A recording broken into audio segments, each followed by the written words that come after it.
Good question. And the question that one then would ask is, how do you communicate with God? How do you fellowship? Because God doesn't make mistakes. So forget about what you feel, because forget about what you think.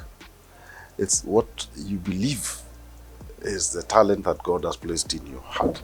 Because that which God has placed in your heart, sorry, the mic will pop. So that which God has placed in your heart is what you need to be reaching out to. So you go pray. And I know most young people don't pray, by the way. It's a huge, that just doesn't happen. It just does not happen. You have to be able to say a prayer, and God will guide you, will open your eyes. God will show you whether you need to change your mind, whether you need to do anything. You know, when you do something that is right, they say, you know, you go and misbehave and you have all these guilt feelings, you know, that's another voice. That's God telling you, you know what you did. You know what you did. And when you do something that you know gives you great joy, a lot of satisfaction, even when it doesn't pay. Because that's the other thing that people sometimes look out for. You're saying, I want to do that which will pay me. Sometimes it doesn't have to pay. Pay material in terms of cash is not everything. And whereas money is good, I am yet to see someone who says, I am very happy that I have money in my account. I will say, I am very happy because I've been able to impact. I've been able to do this and the other. You know, I've been able to do something more greater than just having cash. And that's the challenge that really, as a young person, one would have to live with, to contend with.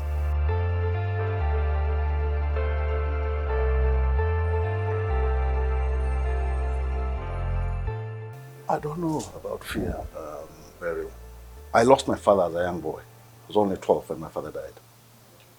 Oh, it's all right. I mean, it's God's dream. And I hadn't quite gone through the motions of even adulthood, so that then I can figure how to then find my own footing in life. I kept on thinking, this is it. So my father dies, and the following year, exact same time, my grandfather dies, his father. And I'm like, it's the men in the homestead that are being harvested. And I'm like, so after my granddad, after my dad, in my father's line, I'm the next boy because I'm my father's first son. So I'm like, it's okay. I can't live long. I have to, God has decided that I will not. I was 12, grandpa dies at 13. So at 14, 15, 16, I'm waiting for death.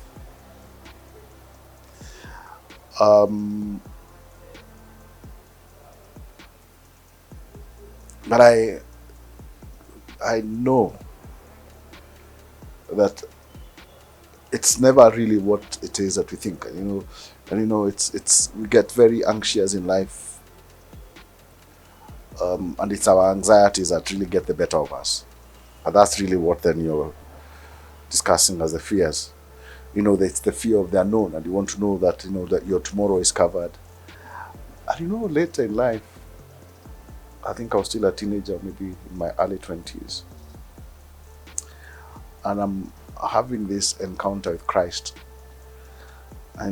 Talking about the birds of the sky eating and getting clothed.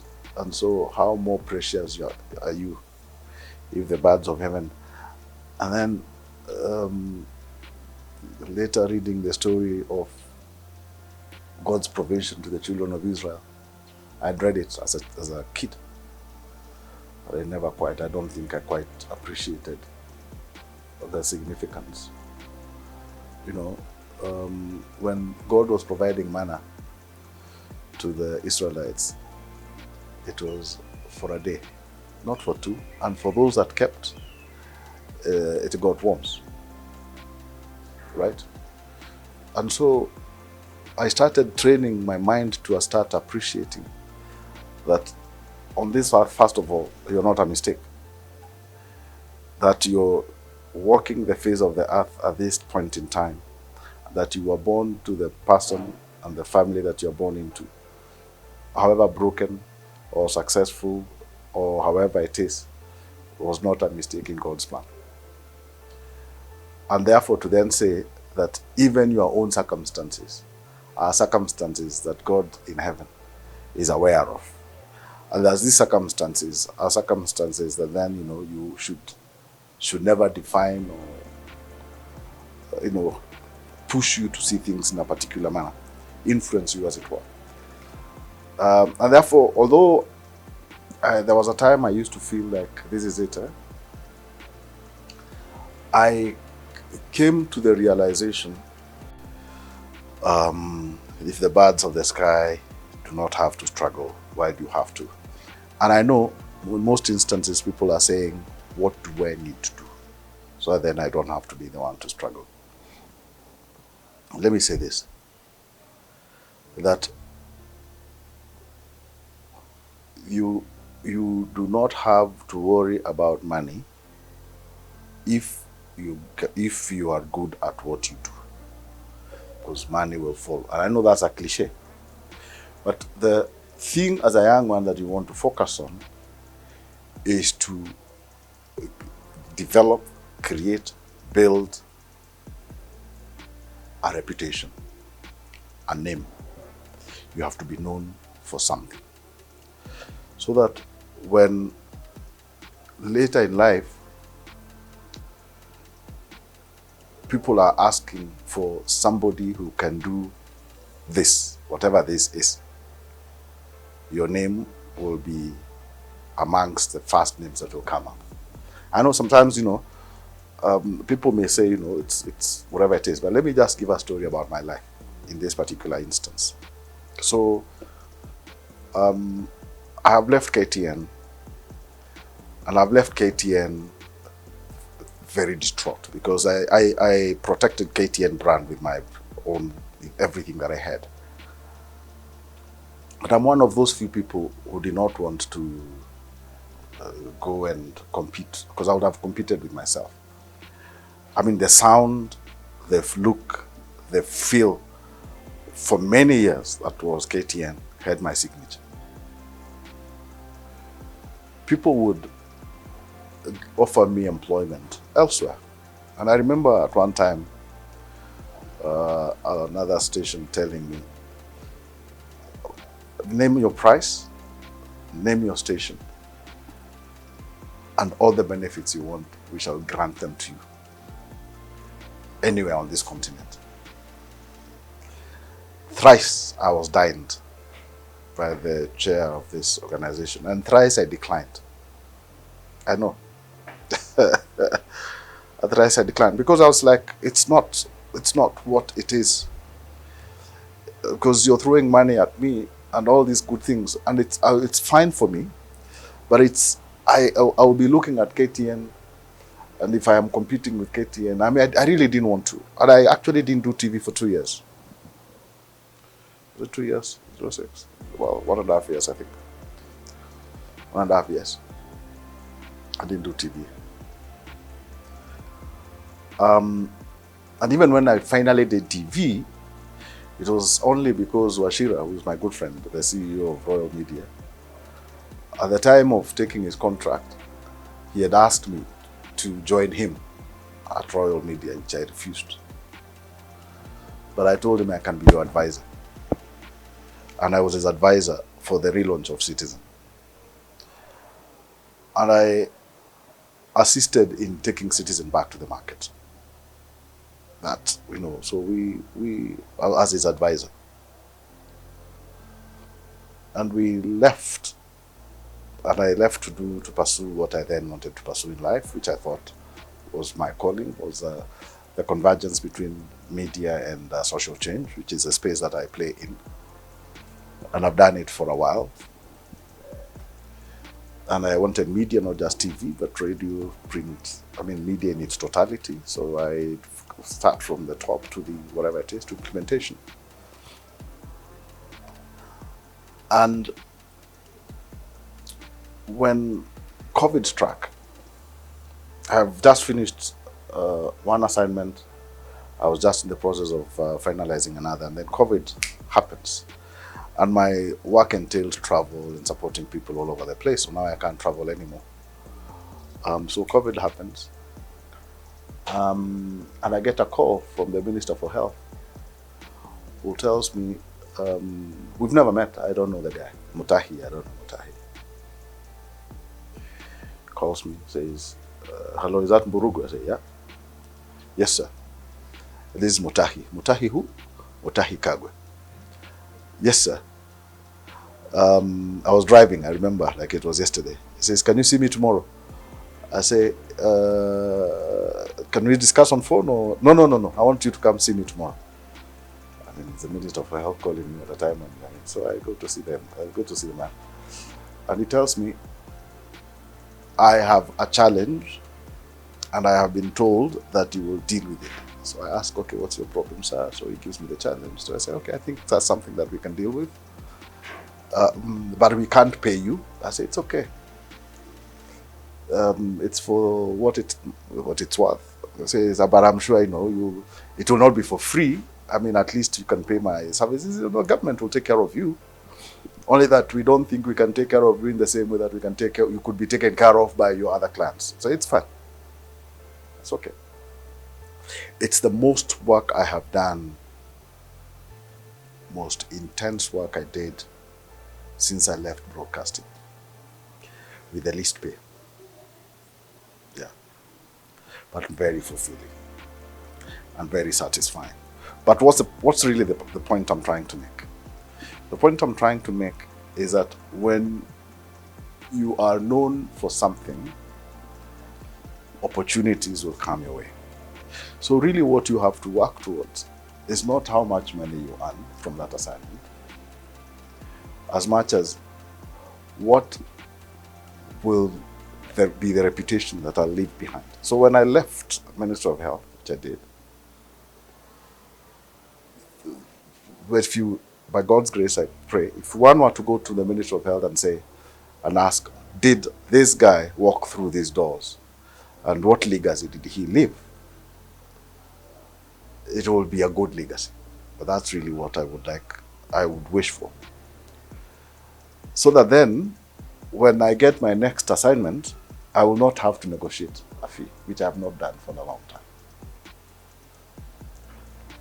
So I say, okay, so you have a need, you have a budget for it.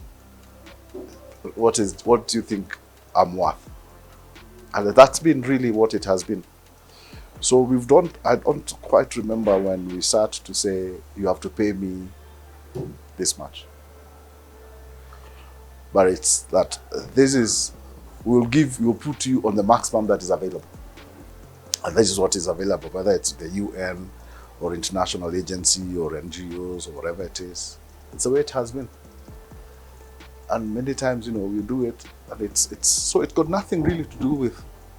And when you're getting down to do an interview, if you are lucky to get an interview, and people ask you how much your last pay was, many people imagine you're being asked so that they can pay you the same. And actually, that's not what it is. It's what employers are trying to understand is, if you've been exposed to this amount of money, how will you deal with it? So even if, therefore, that's their budget, and their budget is a lot more money, they will not necessarily deny you what your right is, only that they might delay it so that you can then mature into it. But you will get what you're worth over time. And that's really what it's about. So you will find that you will be paid what you're worth. Because after all, it's nothing to do with anything. It's what God has blessed you with. And your blessings, I promise you, Peril, and everybody else, your blessings No one can take them away from you. And it does not matter even if you are tempted to rush them. You can't rush them. They will come. You know, David was anointed king for the Israelites. How many years did he wait before he actually ascended to the throne? Do you remember? How many? Probably a good question for the young people. And he was anointed of God. God anointed through Samuel, Prophet Samuel, David as king. But he did not become king immediately. In fact, David was at a loss. Because it wasn't 1 year or 2 or 3 or 4. It was many years. And David was at a loss. I mean, how do you get anointed? And then but the throne, there's somebody else on the throne. Right? And even when now finally Saul dies, and he's like, is this it? I mean, he still got Jonathan. Yeah. I mean, you know the story. Or if you don't, please, someone needs to read that. But it's what really tells you. It's about patience, the art of patience. And aware that your blessings are yours. You don't have to hurry them. You don't have to focus on the money matters. Just focus on that what is the talent that God has given you. Money will follow. I just gave the story of how I started work. For a long time, I struggled with nothing actually. I would sleep hungry, working very hard, putting stuff on TV. And people watching that TV and thinking, the guys behind this TV must be doing very well. And I know, I remember at one time working with torn sneakers. Yeah. And even when I got my first salary, it wasn't significant. It was very little money. It was very little money. But it's not what defined what I did. What I've done over the many years that I've worked has not been defined by how much I'm earned. Never. Could I do with a little more money? Absolutely. Absolutely. I struggle. I struggle with cash. I struggle with cash. And I've been, I remember I did a drama series. And some agency decided they wanted to influence content on my drama, on the drama that we're working on a subject that I thought was going against my beliefs. They offered me a lot of money. I mean, I was in DC. First, they paid for me to go to Washington. And while there, they dined me. I went for dinner. And the guys told me, we can make sure that by the time you land back in Nairobi, there'll be money in your account. Not $1 million or $2 or $3 in dollars. A lot more. And I declined.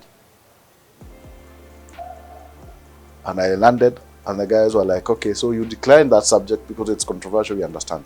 But how about doing this other one for this other amount, which I also declined?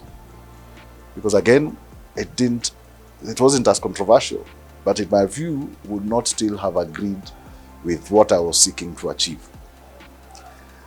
And so we declined the money. Would we have done with a little more? Absolutely. I mean, I've gone without money. Even now, I still go without money. It doesn't bother me much.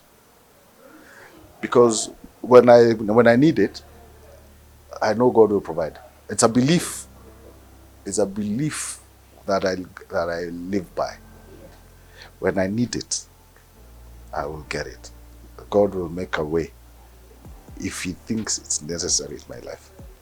Yeah. If He knows I need to have the money, I will get it. I will get it. And I don't know where it will come from, but I will get it. Yeah. And I don't push hard for it.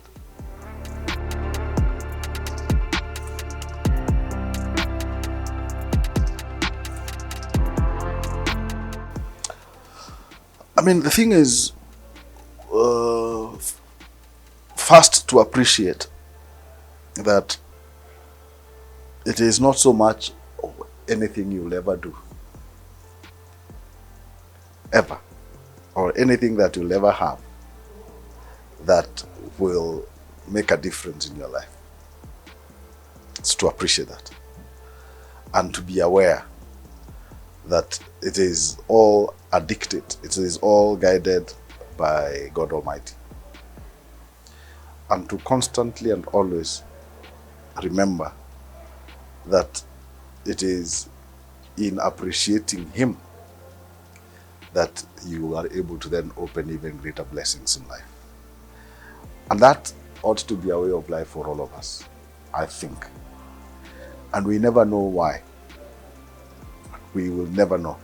I mean, God relishes worship. I don't get it. But it's because that's the way He is. He relishes worship.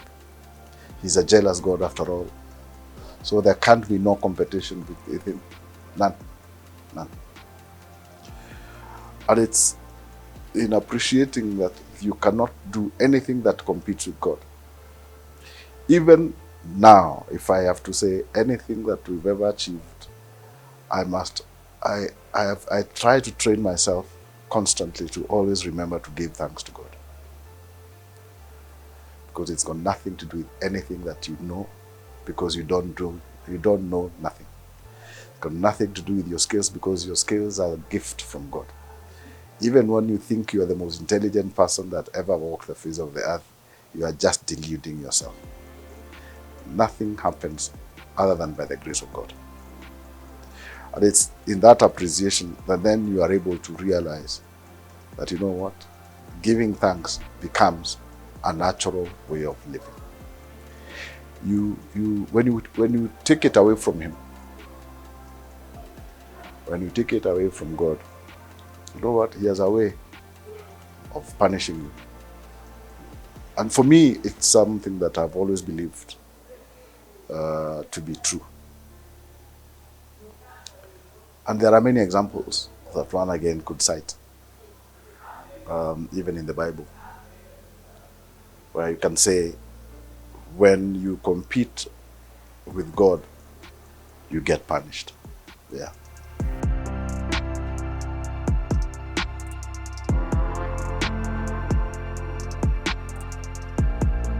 I don't know. My son at one time had saved me as padre. So that's what, so who's padre? So I don't know. I honestly don't know. But maybe they think I talk too much. Every so often when I have the opportunity, I think they will say, because I see them, every time something comes up, I say, oh gosh, why did we have to ask that question again? So Dad will give us stories about from here to Timbuktu. I don't know. They probably, they would say I'm a very old man, as we always think about parents. They'll say I'm a very old man, very old school, zero exposure to stuff in life. And they would say that I talk too much, I guess. I try to be preachy, maybe. That's why they will call me padre, I suppose. I don't know. Maybe that's what they will say. Yeah.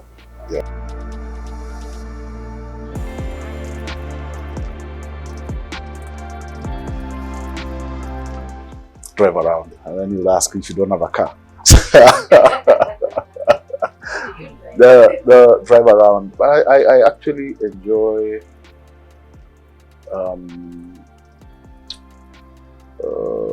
countryside quite a bit, really, because I was born in the village. I enjoy the countryside. I like the nature. So I'll spend a lot of time with plants and flowers and such.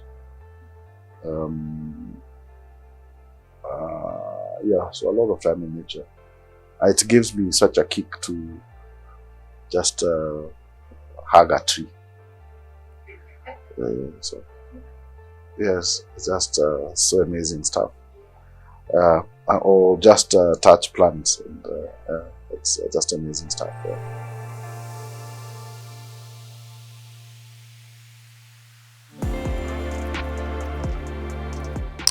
I don't know what is for people to, especially young people, to never be in a hurry. To always do what you have to do and put in time and put in effort, and work more towards excelling on a subject, on an issue, without giving up and not being jumpy, because that also happens a lot.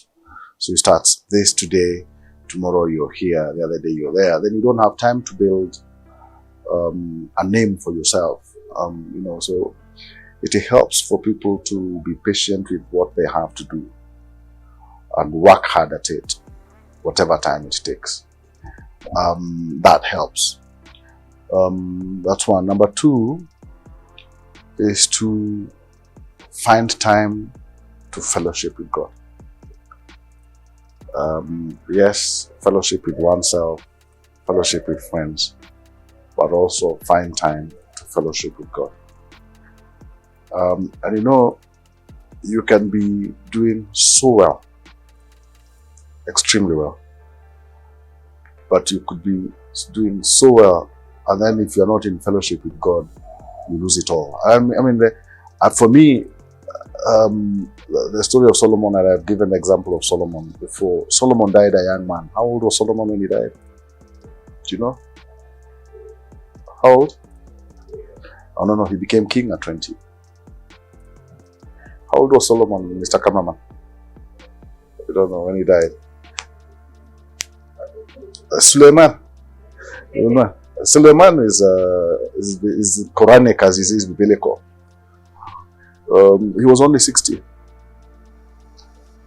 Compared to, and I say only because I know people will say 60 is old, 60 is very young. I'm 52. Only a few years to 60. And I don't feel it. I'm not feeling 50. I don't know how 50 should feel, I don't know. I've got a relative, my uncle, who's 86.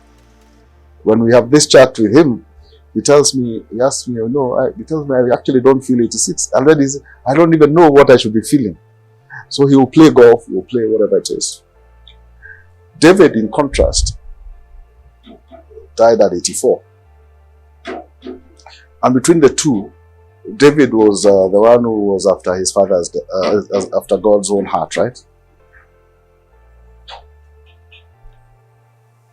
So David was like after God's own heart. So God blessed him with a lot more years. Solomon had everything that David didn't have. Wisdom, wealth, peace, everything. David was at war all the time. Solomon wasn't. Yet, with all that, and that's really about, putting your trust, imagining material can make a difference. That's why fellowship with God is more important. By the time Solomon is dying at 60, he's a very dejected man. He's sorrowful. His life, his story is a sad story. He had it all. All. Yet, he dies a miserable man. And that's not the life that you want to lead. It's not a life that you want to aspire to. You want to, yes, succeed. Yes, you want to do that, which is good. But when you drift away from God, then obviously you will not find joy and happiness. And that's what really you must be aiming for.